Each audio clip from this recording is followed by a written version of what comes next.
guys, welcome to PEI, Prince Edward Island. Oh, look at that. I'm so excited to see Gables Place. Okay, let's go up. Look at that. What's that? Church. Oh my God. It's a church. PEI. We are here. Okay, let's go up. Dun, dun, dun. Pang, pam, pam. La la la la.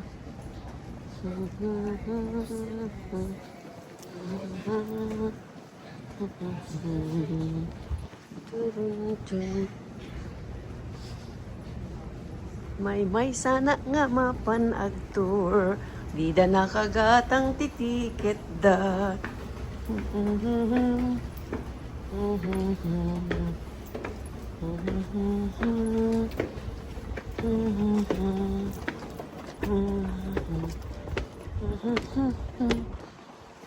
Wow, there you go.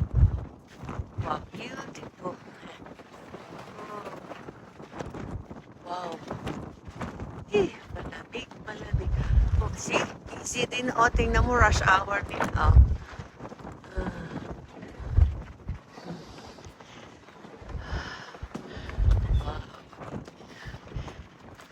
Pitas mata.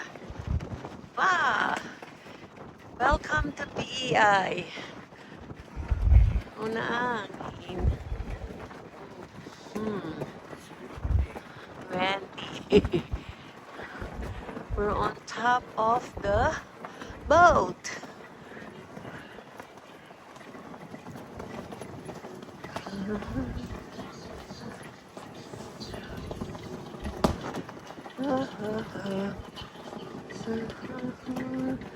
Wow, this is the wow.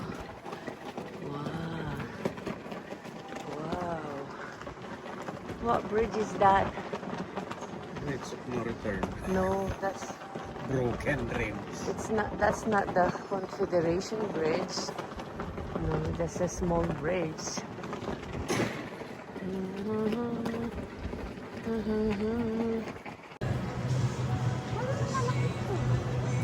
Oh, may nagsasayaw na din.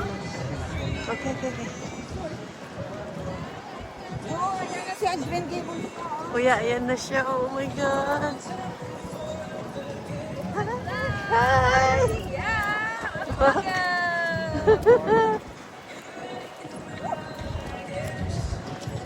Stop dance. Yeah.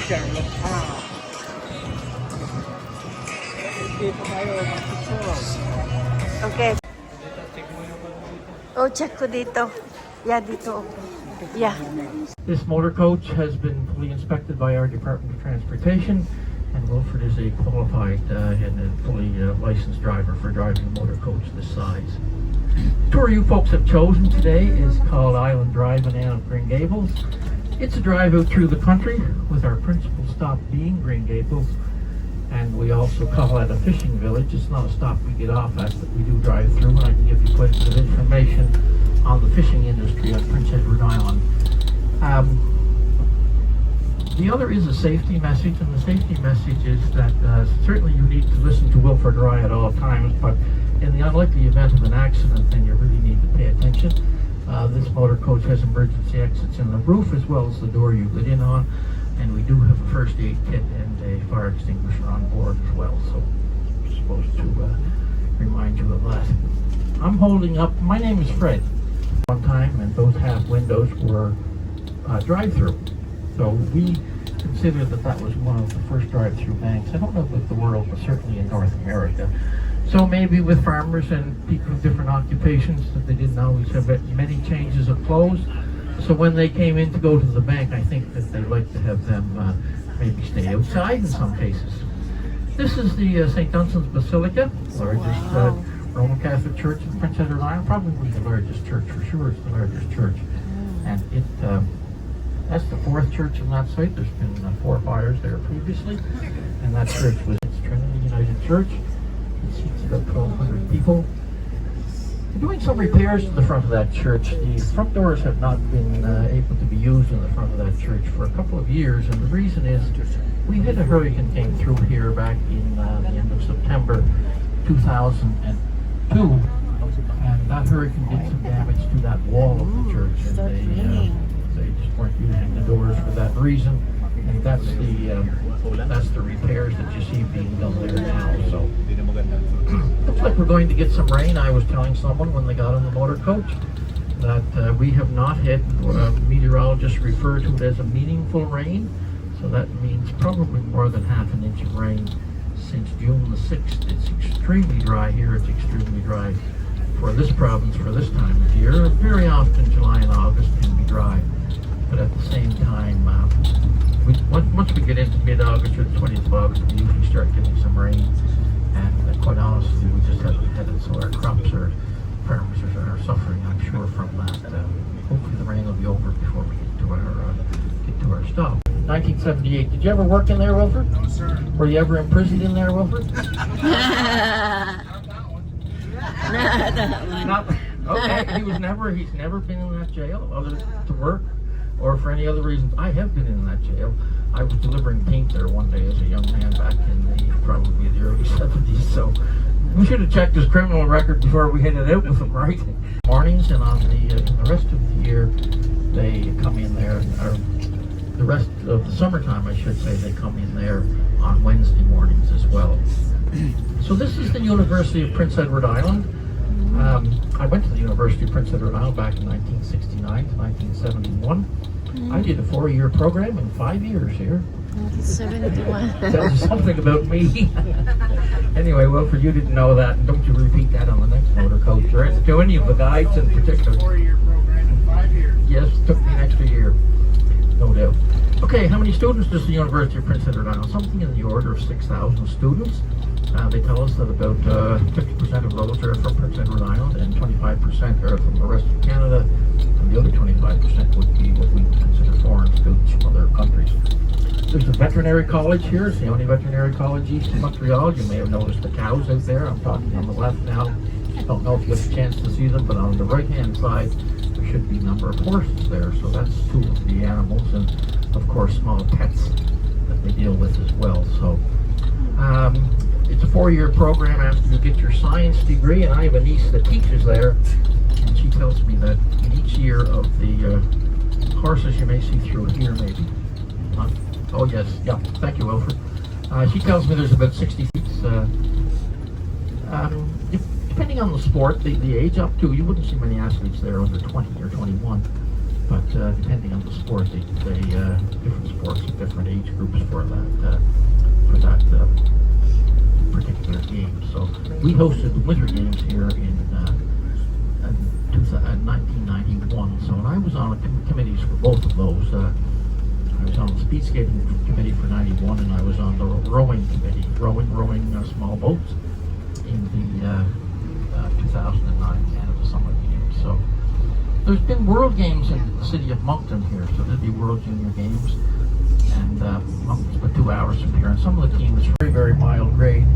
That's all the railways were permitted to have in order to haul their loads of freight up the hills, little hills, and it's wonderful for biking, and you don't have to worry about, other than when you're crossing roads, you don't have to worry about traffic and all that sort of thing. So Canada has had a number of forest fires this summer, and other places in the world, of course, as well.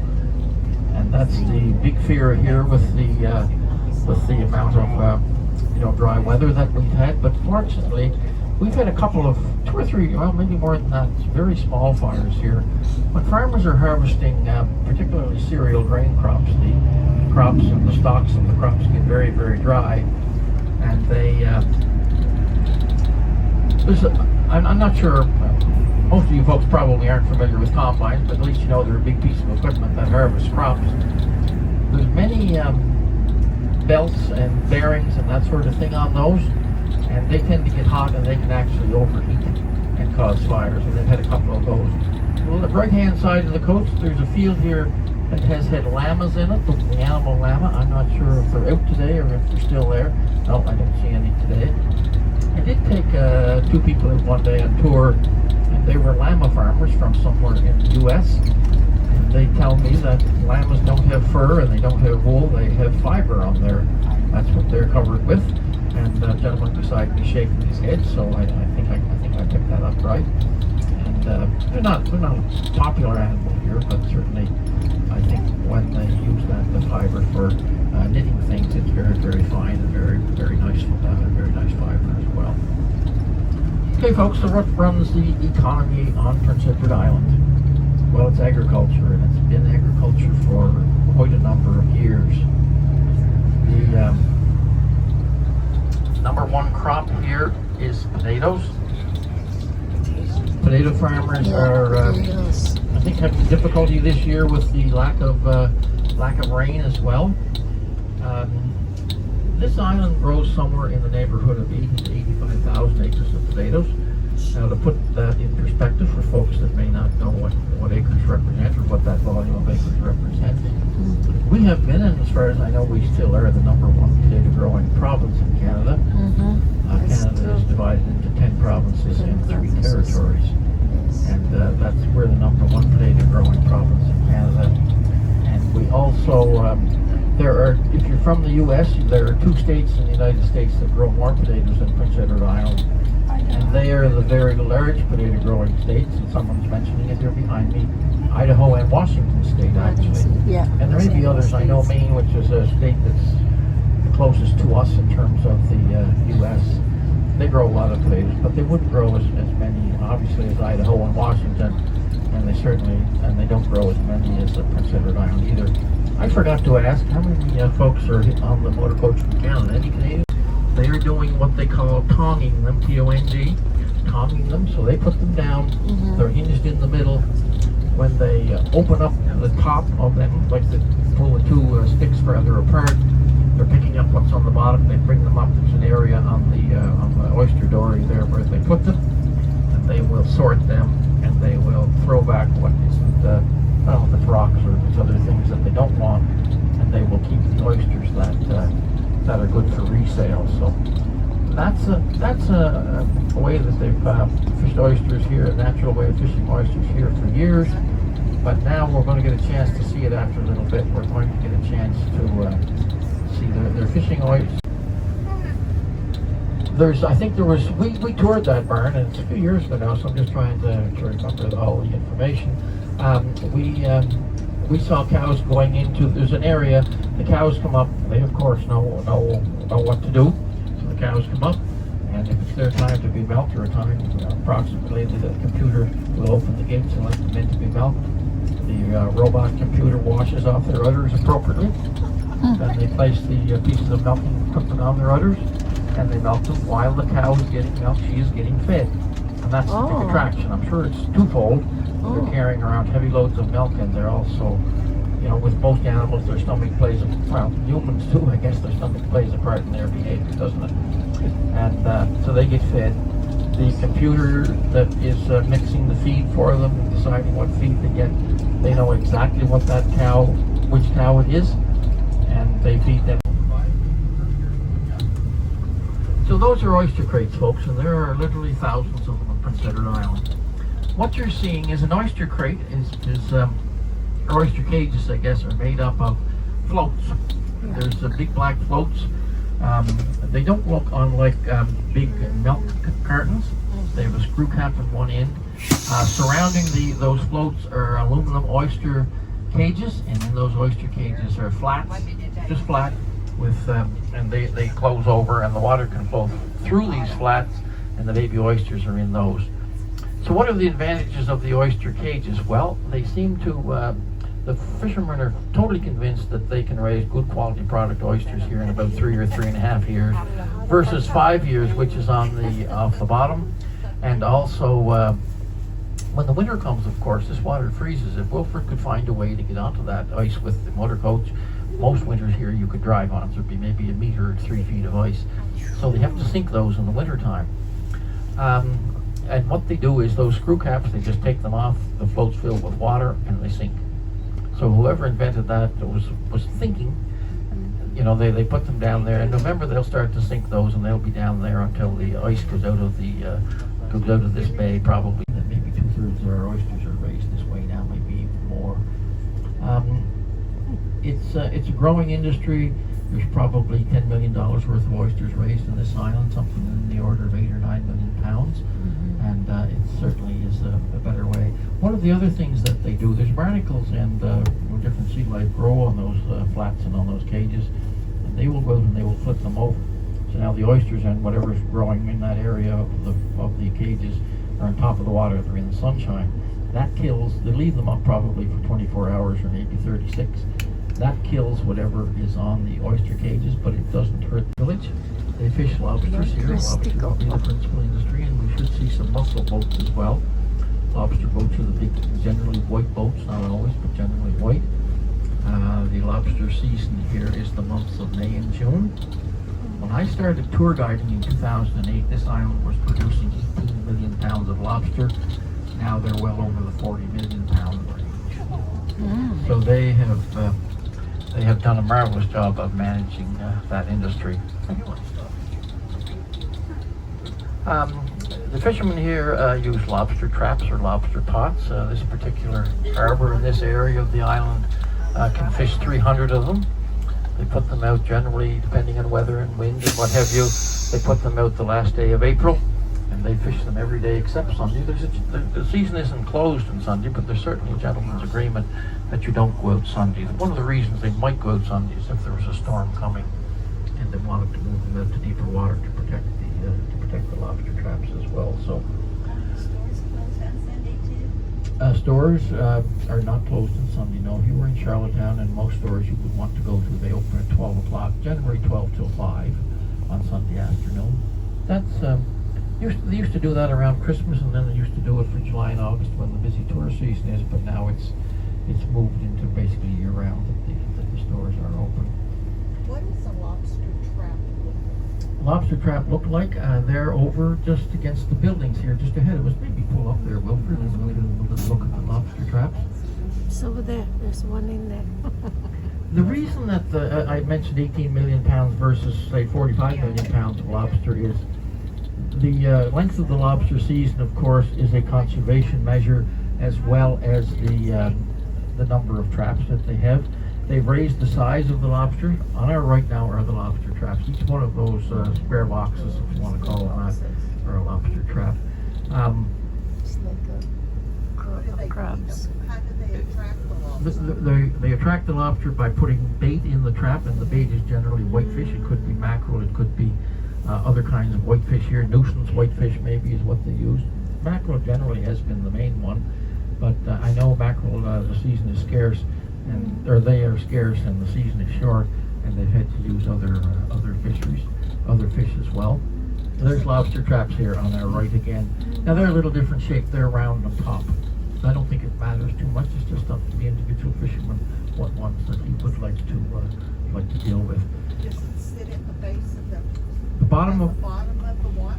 yeah, the lobster trap has probably an inch and buoys. Some people pronounce it. Islanders pronounce it buoys, and they also use GPS now to they can fish in the fog and they can do GPS. And they can spot exactly where that 8 or 10 group of lobster traps are.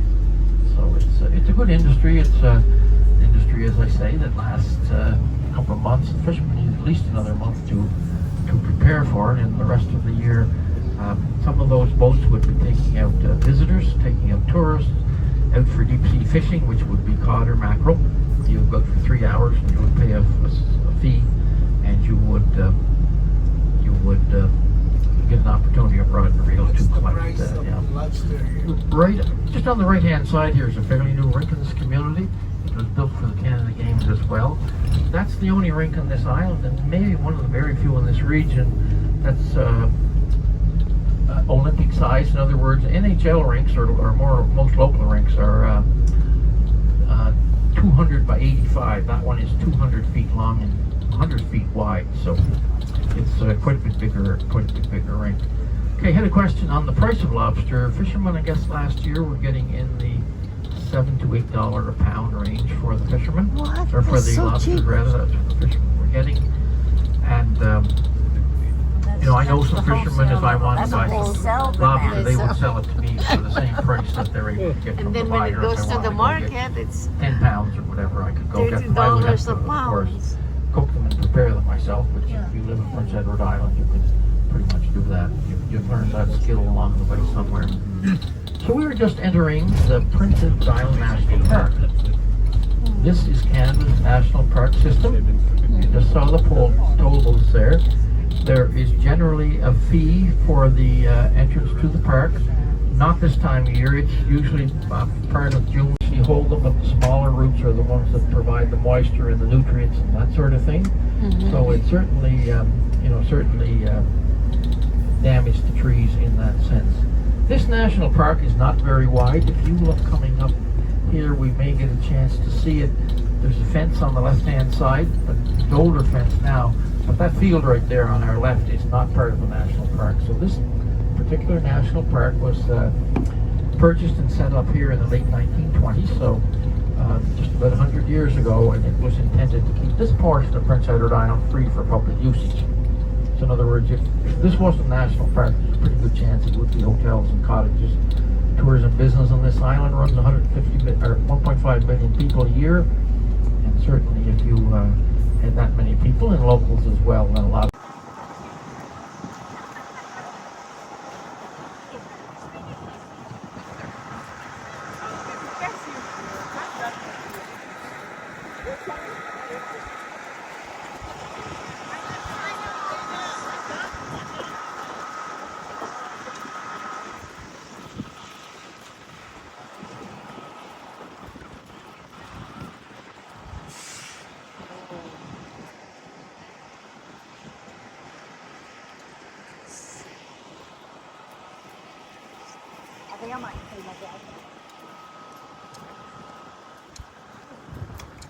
Oh, red earth.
Look at those.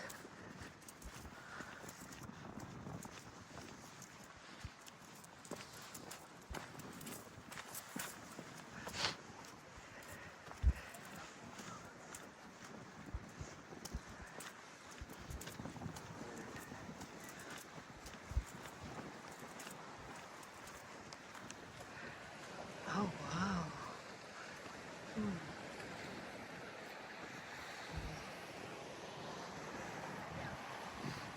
Look at that. It's red. Through the field or through the trees or whatever, and I think her imagination played a big part in the development of that story. Wilfred does tell me, Wilfred is from this area originally, and he does tell me that in his background of it as well. I don't know if Wilfred has a good imagination or not. Maybe he does. I don't know. Okay, folks, just a little bit of the housekeeping stuff here. We're here for 1 hour. Oh, 1 hour. My Good. watch-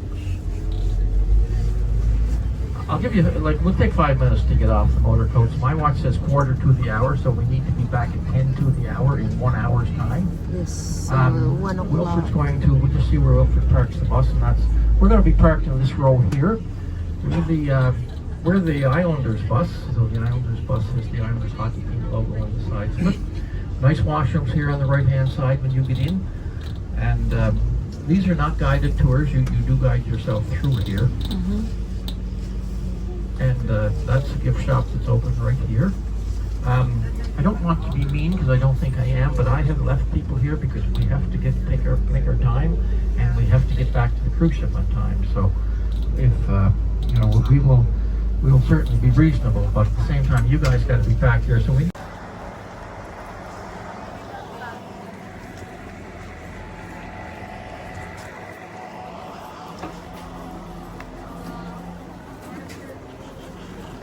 Oh, wow. Oh, do you have to check in? Oh.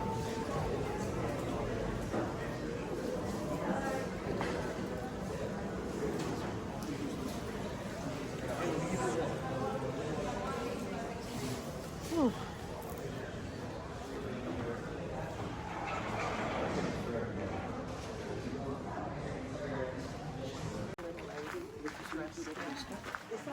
Yeah.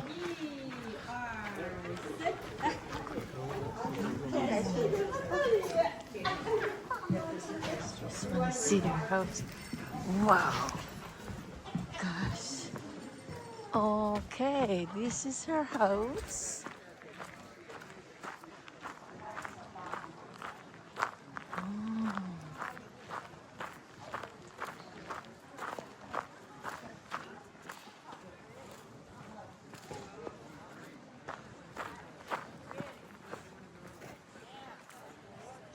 And this is the barn.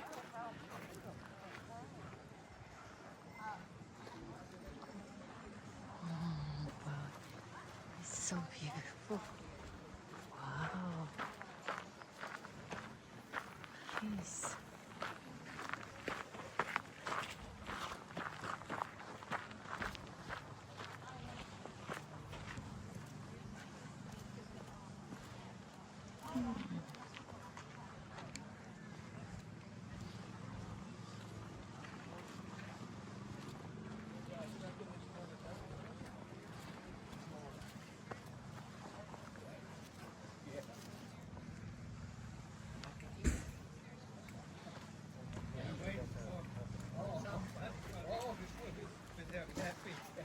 This is her house.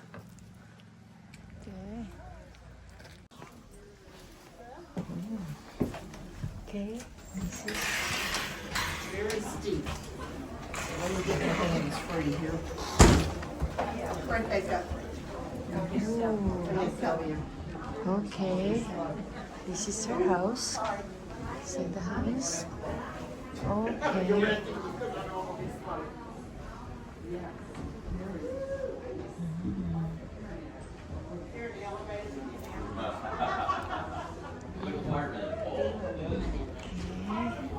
It's okay.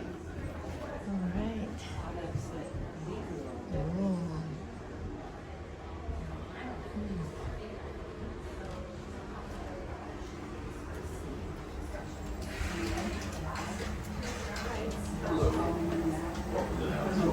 Okay. So this is her bedroom.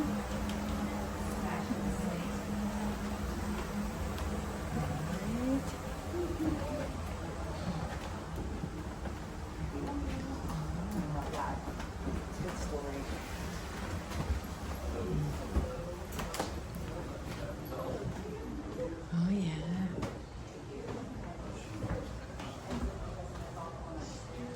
Oh, yeah.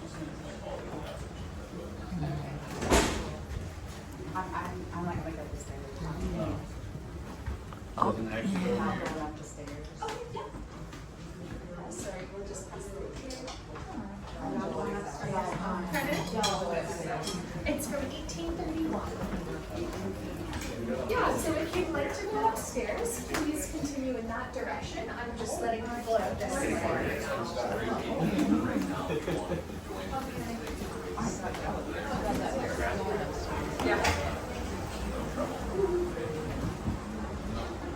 So how do we get?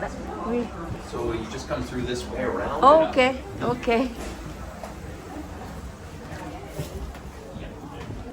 So this is her room. Oh, look at that. That's her dress. Watch your head, Jared. Watch your head. Nice.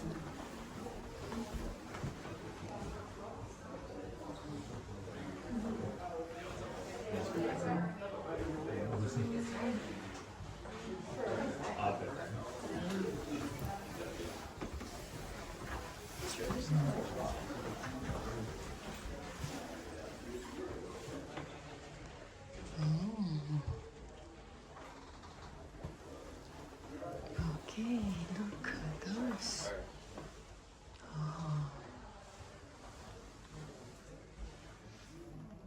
Okay.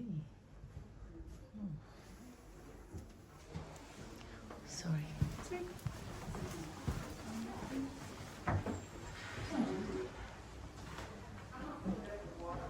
Those are for like fibers, fiber brushes for making linen.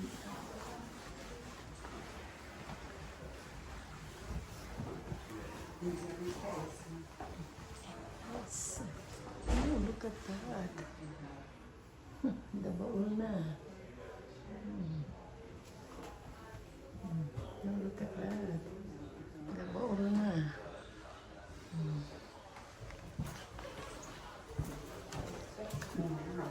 It's another bed here.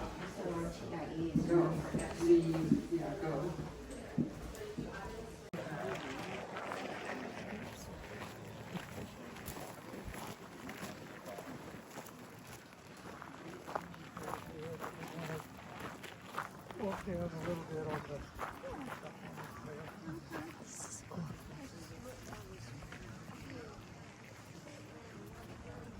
This is all the barn.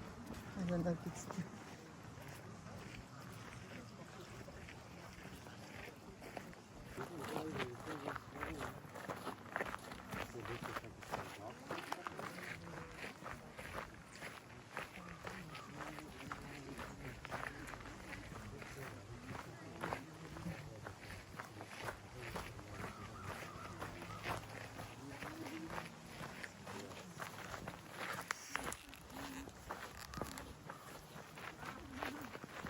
dito siya naglalakad. No?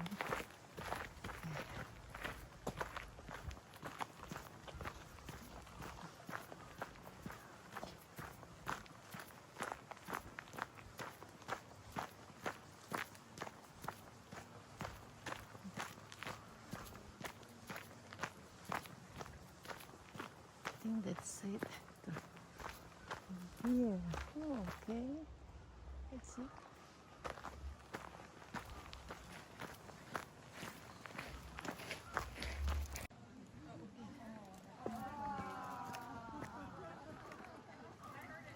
Oh, this is the haunted house. Okay. Okay, I remember this. Ooh.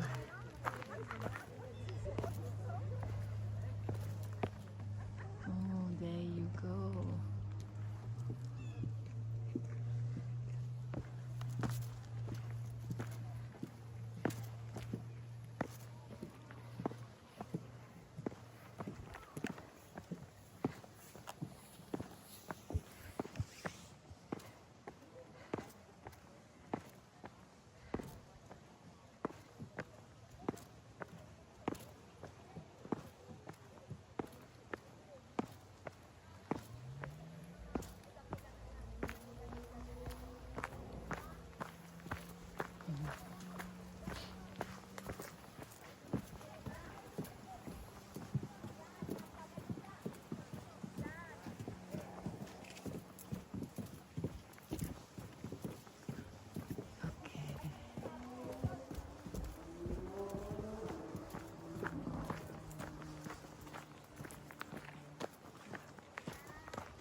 wala na, panay ganyan lang. Wala yung bahay niya na yung haunted. Wala yung Oo, pumunta ako. May kasama ka na. Oo.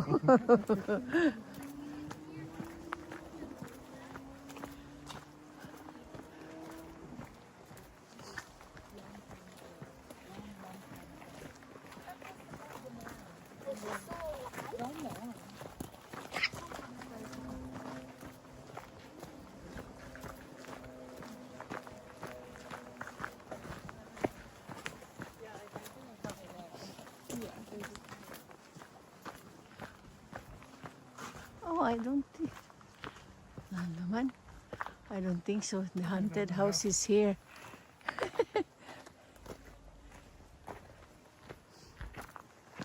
How much trail do we have back here? Oh, a good bit. Just make sure you don't get caught in endless loop. When I saw the schoolhouse for the fourth time, I knew I was just going around and around. So Oh, yeah, but it's a really nice walk. no, I thought they still have those haunted house it's in the book that they have the house. They used to go there and read their books and they spooky one and they Yeah, it's like there's no house left. oh back here. okay. There's I a thought site, it's site where it shows the schoolhouse used to be, but it's just trees. So- yes. So that's it.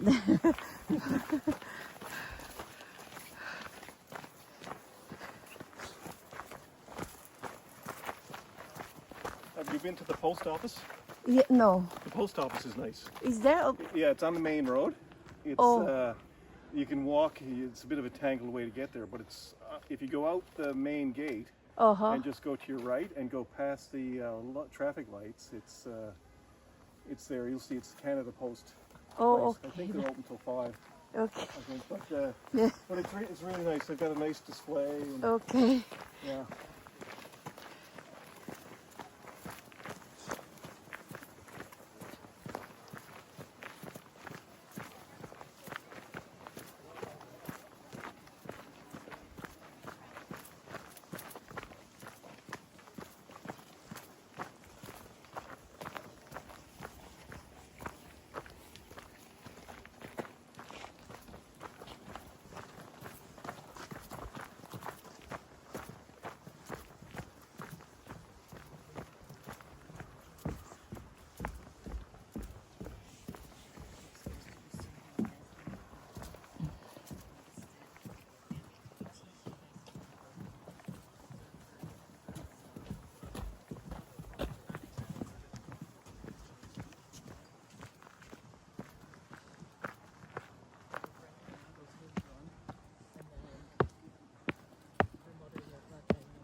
They sell the rum runner offshore. They are, I think one fellow is 13 and the other fellow is 14. So they're just boys out there fishing, right? Think about it. I mean, there would be no life jackets in those days. There would be very little safety. And they had some money on board. And they said to them, we're here, we got enough money, we want to buy 2 5-gallon kegs of rum. And the captain says, you fellows are just mere boys. We can't sell you kegs of rum. Well, he said, yes, you can. He said, we get money to pay you. Who do you care what you sell them to? He said, we're only here for another half hour. And they said, how much money you got? It was $15 a keg for the rum. So they ended up, when they fished through their pockets and in their clothes and whatever, they had $29.75. They were just a little bit short of the $30. So I guess you call him a bootlegger at the time that sold rum from town. And he gave them their $30 for one keg of the rum, and he said, we get rum for the rest of the winter, he said. So we're just, anytime, now our brother looked after it because he was older, but he said anytime we went to a dance or a social gathering, if we wanted to have a little drink, we'd have rum. One of the things, people are pretty, I don't know, they're pretty ingenious, I guess, when it's an advantage for us in terms of tourism, in terms of travel, in terms of bringing in products that we need here at Prince Edward Island. 1st of July, our current government reduced. If you come in on the railway, which, as I said, hadn't existed since the late 1980s, then you would be staying most likely at the hotel. This is the fire department, one station of our fire department, and City Hall on our left.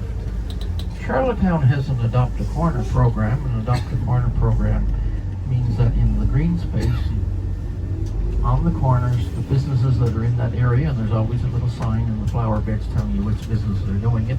They plant the flowers, they look after the flowers. And I believe the city waters them because that's a little harder for business to do. And it kind of adds a little color. In the spring of the year, there's always poppies growing in those beds, and that makes spruces up the city in terms of a bit of color. If you're planning going out for a walk this afternoon, we're probably about a 20-minute walk now from the cruise ship. This is called Queen Street. This is the heart of the city. And this, there's a kind of a pedestrian mall along here on the left on a street called Richmond Street. But if you, the first street you're going to encounter when you come off the ship is going to be Water Street. And if you walk up Water Street to Queen, then this is Queen, and this is the street that I would suggest you walk up if you wish. It's certainly kind of the center of the city. So first one is water. And if you walk along it, you'll bypass 2 or 3. But if you walk along to Queen Street, then Queen Street. Okay.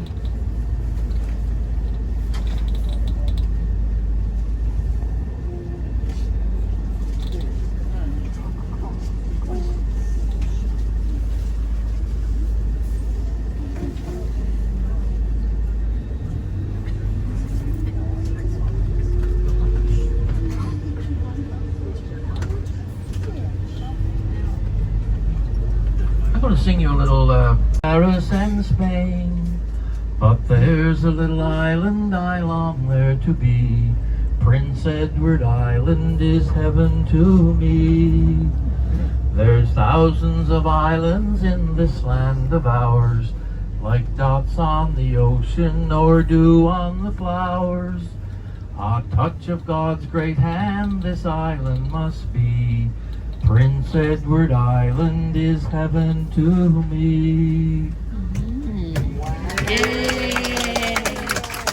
Oh my God, dailani na po the lobster. There's a restaurant here in the corner, is Water Prince Corner Shop, and on the right is Lobster on the Wharf. And there's other restaurants around. There's lobster dinners down there, Lobster on the Wharf, lobster rolls. But there are two. People are asking me if their restaurant's handy, and they're, as I said, they're about a 5-minute walk from